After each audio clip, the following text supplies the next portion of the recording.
अस्सलाम वालेकुम dear friends, मैं हूं आकिब खान आर्किटेक्ट और आप देख रहे हैं channel ACMS architecture construction management services. आज हम आपके लिए लाए हैं फर्स्ट वीडियो और इसमें हमारे साथ मौजूद है इंटीरियर डिज़ाइनर अहमद रियाज साहब और वो आज हमारे पास लेकर आए हैं built up kitchen how to design in and products detail. चलिए let's go on to a screen. अच्छा, ये आज हमारी पहली वीडियो है।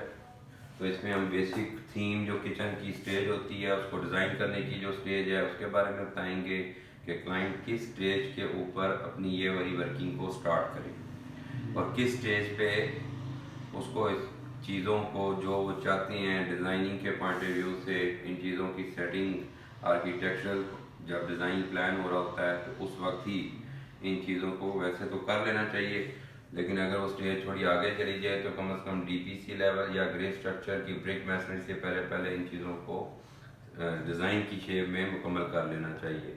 तो बेसिक उसकी जो स्टेज बनती है जिसके अंदर आप इन चीज़ों को यूज़ करना चाहते हैं उसके अंदर सबसे पहले आपका ये हुड आ जाता है।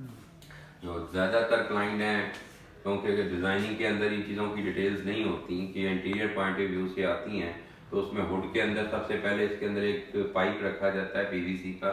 तो उसके साइज़ के मुताबिक उसको ब्रिक मैसनरी या जो लिंटल बीम आता है उसके अंदर रख देना चाहिए, लेकिन उसका डिज़ाइन जब फाइनल हुआ होगा तो उसके मुताबिक प्लम्बर ये पाइप रख देगा। अगर डिज़ाइन नहीं है और क्लाइंट को ये नहीं पता ये कहाँ पे आ रहा है या जनरल ड्राइंग में दे दिया हुआ है तो उसके अंदर फिर वो नहीं रख सकते। तो इसमें चूँकि सारी सेटिंग आपकी मिलीमीटर में होती है, जिस टोटल काम जितना भी है एज पर ड्राइंग इसको मिलीमीटर में डिज़ाइन किया जाता है और उसके मुताबिक इसका मेन पॉइंट एक चूल्हे का इसमें आता है, एक उठ का आता है, एक सिंक का आता है, फिर किचन में विंडो किस जगह पे आ रही है, फिर माइक्रो और ओवन आ जाता है। तो इनके बेसिक पॉइंट्स कौन से हैं ड्राइंग के अंदर पहले से दिए जाते हैं काम करने के लिए। इसके अलावा अगर कोई बिल्टन चीज़ें आपने इसमें लगानी है किचन के अंदर, जिसमें आपका फ्रिज आ जाता है, माइक्रो ओवन आ जाता है और इसमें डिश वाशर वॉशिंग मशीन और डिश वाशर जो है उसको डिप्रेशन डेप्थ चाहिए होती है 4.5 इंच की कैविटी बेसिकली। उसके लिए डिज़ाइन में अगर वो पहले से चीज़ें बन जाएँ ऑटोकैड के अंदर भी आ जाएँ तो आप ब्रिक मैसनरी में उसको बना लेते हैं, तोड़ फोड़ बच जाती है, टाइम काफ़ी बच जाता है। उसके अलावा जो किचन की स्पेसिफिकेशन है, मटेरियल है, इसका नॉलेज, क्लाइंट का बजट क्या है, उसके लिए जो वीडियो बेसिकली हम बना रहे हैं उसके अंदर आ जाती है फिर किचन की प्रोडक्ट क्या चीज़ यूज़ कर रहे हैं। तो सबसे पहले जो लोग यहाँ पे काम करते हैं उसके अंदर इसमें एक बेस नीचे सिल लेवल पे दे देते हैं जिसको थड़ी कहते हैं, लेकिन वो आनी नहीं चाहिए। बेसिकली इस किचन को बनाते वक्त आपको टाइल का जो फ्लोर लेवल है उसको बिल्कुल ज़ीरो रख के स्मूथली आपका वॉल टू वॉल लग जाना चाहिए इसको, ताकि जब ये किचन वाली टीम काम करने के लिए जब आती है इसको ज़ीरो लेवल पे काम सारा करना होता है। तो उसमें एक स्लैब जो आम रूटीन में लोग डाल देते हैं उसकी बिल्कुल ज़रूरत नहीं होती और नीचे सिल की। सिल में हम जो है लेग्स वगैरह अपनी लगाते हैं, उस पर आगे ये प्लिंथ लग जाती है जो नज़र आ रही है बेसिकली PVC के अंदर, और टॉप के ऊपर ये MDF की शीट या HDF की शीट्स लग जाती हैं, उस पर ये कुरियान लगा देते हैं। उसके बाद नेक्स्ट स्टेज में जो किचन का डिज़ाइन है उसमें डिज़ाइन के मुताबिक जब प्लान इसको करते हैं उसमें क्या चीज़ किस जगह पे आ रही है, तो उसमें बॉक्सेस के साइज जो होते हैं ये जैसे जैसे किचन बना है ये 80 स्क्वायर फीट का किचन है। इसकी कॉस्ट जो नॉर्मल आप कह सकते हैं ये कॉरियन वगैरह लगा के जो आती है अप्लाइंसेस के अलावा एक्सेसरीज के अलावा कोई 3 से 3.5 लाख के नॉर्मल बजट के अंदर, जिसमें लोकल प्रोफाइल में चीज़ें, फ्रंट शटर आपके लोकल UV हाई ग्लॉस वगैरह में लगा सकते हैं। तो उसके साथ ये डिज़ाइन सारा सेट किया गया है। 80 स्क्वायर फीट के करीब ऑलमोस्ट इसका एरिया आ रहा है। अब इसके अंदर प्रोफाइल जो यूज़ करते हैं जब डिज़ाइन करते हैं तो इन चीज़ों को उस वक्त से सारा सेटिंग में ले आते हैं। जस्ट लाइक ये आप किसी क्लाइंट को अगर ओपनेबल शटर्स चाहिए तो ये एलुमिनियम में बनेंगे। अब एलुमिनियम में बनी है, लाइट इसमें आ रही है, एक रॉक लाइट आ रही है या 8 mm का ग्लास इसमें लगा हुआ है, इस चीज़ को आप यूज़ कर सकते हैं। अब ये डिज़ाइनिंग में इलेक्ट्रिक के पॉइंट्स आ जाते हैं, इनको किस स्टेज पे रखना है। बेसिकली इलेक्ट्रिशियन जब अपना काम कर रहा है पूरे घर की वायरिंग के लिए जो पॉइंट्स वो पाइपिंग के रखते हैं उसी वक्त ये सारे पॉइंट्स आपने एज पर डिज़ाइन उसके अंदर रखते हैं, जिसमें कल को जाके कोई प्रॉब्लम ना बने। वो डिज़ाइन फाइनल हो गया, लाइट्स आ गई हैं, इसमें 2 तरह की लाइट्स, 3 तरह की लाइट्स हैं, एक आपकी बॉक्सेस की है, एक ग्लास शेल्फ्स की है, एक आपकी सेंसर लाइट्स आ जाती हैं जो ऑटोमेटिक आप जैसे ही शटर ओपन करते हैं उसमें वो ऑन हो जाती है। उसके अलावा जो प्रोफाइल है जिसमें आप कहते हैं कि बजट क्या बनता है, अब प्रोफाइल में नॉर्मली ये आप गैस स्प्रिंग यूज़ करते हैं। 2 गैस स्प्रिंग इसमें लग जाते हैं, ये एडजस्टेबल है। अब इससे अच्छा अगर काम करना है तो आपका ये चीज़, इसको आप हिंजिस कह सकते हैं, ये गैस स्प्रिंग से ऊपर ये चीज़ आ जाती है, ये ब्लम फिटिंग है आ जाता है इम्पोर्टेड में। तो इसको आप जब बंद करते हैं शटर को तो ये ऑटोमेटिकली खुद जाके आराम से उसके साथ टच कर लेता है, हो जाता है। उससे ऊपर अगर कोई काम आप कहते हैं कि और ज़बरदस्त नज़र आए तो ये ब्लम फिटिंग में बाईफोल्ड फिटिंग आती है। ये यूनिट थोड़ा कॉस्टली है तो लोग इसको अवॉइड करते हैं कि यार इससे कॉस्ट बढ़ रही है, लेकिन इसमें ये 2 शटर इकट्ठे ऊपर नीचे इकट्ठे खुलते हैं, इसमें भी एडजस्टमेंट करनी पड़ती है। बाकी ये ग्लास का शटर है, ये अपनी मर्जी है, इसमें आप रखना चाहें खूबसूरती के लिए, डेकोरेशन के लिए। तो इसमें भी ये रॉक लाइट के पॉइंट है, लाइट का पॉइंट है। तो ये बैक साइड से एक्चुअली इसकी वायरिंग वगैरह पहले से करनी पड़ती है, उसमें डॉक्टर के पॉइंट और लाइट्स के पॉइंट सारे देने पड़ते हैं।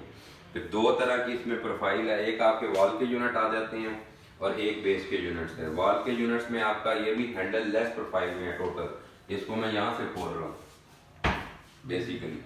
अदरवाइज लोग नॉर्मली शटर्स में आपके फ्रंट के ऊपर हैंडल लगाते हैं, लेकिन हैंडल लगने से थोड़ा उसमें प्रॉब्लम आती है, कुछ अरसे के बाद वो पेज वगैरह लूज हो जाते हैं तो मेंटेनेंस का मसला आ जाता है। इसके अंदर जो बेस में लगा हुआ है इसकी प्रोफाइल जो है ये इनसाइड नज़र आ रही है, ये एलुमिनियम के अंदर बनी हुई है, इसमें कटिंग करके पूरी लेंथ एक लग जाती है। उसमें आपके ये फ्रंट शटर आ जाते हैं साइज के मुताबिक, तो इसमें आपकी हैंडल लगाने की ज़रूरत नहीं रहती। या बॉक्सेस इसके जो से हैं, ये मैक्सिमम जो साइज़ इसमें चलता है 600, 900 और 1000, ये 3 साइज़ हैं। अगर कोई जगह बच जाती है तो उसको ओपन रैक में डिज़ाइन करके कोई डेकोरेशन, कोई मसाले के बॉक्सेस वगैरह है सर, इस तरह की चीज़ें भी आप इसके अंदर रख सकते हैं यूज़ करने में। इसके अलावा जो चीज़ इसमें है, बॉक्सेस किस चीज़ के बनते हैं, वो पार्टेक्स जो कराची का ब्रांड है, 16 mm की शीट्स आती हैं चिपबोर्ड के अंदर, उसमें ये बनता है। सिंक का बॉक्स इसका पीवीसी में आ जाता है, बाकी जो बॉक्सेस हैं वो सारे आपके पार्टेक्स शीट में बन जाते हैं। फ्रंट शटर में इसमें मुख्तलिफ मॉडल हैं, इसमें यूवी हाई ग्लॉस भी है जिसमें ये नॉर्मल किचन बन रहे हैं, टेक्टाइल में भी है, मैट में भी आ जाते हैं और ग्लासी में भी हैं। इसके साथ आप इसको डबल टोन में ये डिज़ाइन किया गया वाइट के साथ, ये पर्पल कलर है, ये क्लाइंट की चॉइस है, ग्लास शटर लगाना है, वाइट करना है, ग्रे करना है, तो इसमें मुख्तलिफ थीम्स आती हैं, वो सिलेक्शन आपकी डिज़ाइन में जाके हो जाती है इसको करने के लिए। बाकी इसके अंदर जो मेन फैक्टर है कॉस्ट का, कॉस्ट आपकी डिपेंड करता है क्लाइंट के बजट पे, एरिया वाइज भी है।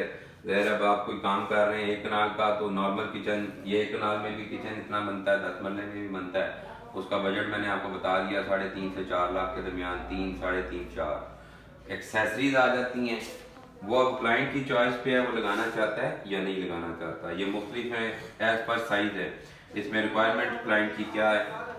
जस्ट लाइक ये कुछ लगी हैं ट्रेस, ये सिंक डिटर्जेंट है, सिंक के नीचे भी लग जाती हैं, सिंक की चीज़ें इसमें आ जाती हैं काफ़ी सारी। इसमें फिर ये आपकी गार्बेज बॉक्सेस आ जाती हैं इसमें शटर के साथ भी लग जाती हैं और स्लाइडिंग भी इसको आप यूज़ कर सकते हैं। इसके अलावा इसमें स्मॉल, अगर कुछ सिंक की साइड पे आपने कुछ चीज़ें रखनी है उसके लिए ये बॉक्सेस लग जाते हैं। एक आपका ये डी कॉर्नर आ जाता है, आप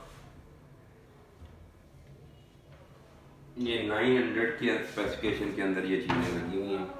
एक आपका मैजिक कॉर्नर है, इसमें ये मैजिक आ जाता है, इसमें भी डिफरेंट प्रोफाइल है, चाइना में भी है, ताइवान में भी है और तर्किश में भी है। तो ये कुछ बॉक्सेस आप लॉडर में देख रहे हैं, इसको कहते हैं टॉल यूनिट्स। अब टॉल यूनिट्स के अंदर बेसिकली कैबिनेट के अंदर एक्सेसरी यूनिट लग जाता है जिसमें आप अपनी मुख्तलिफ चीज़ें, लेकिन इसके वेट के हिसाब से, जो वेट कंपनी ने इसमें रिकमेंड किया उससे ज़्यादा नहीं, इस चेयर में आप इसको यूज़ कर सकते हैं।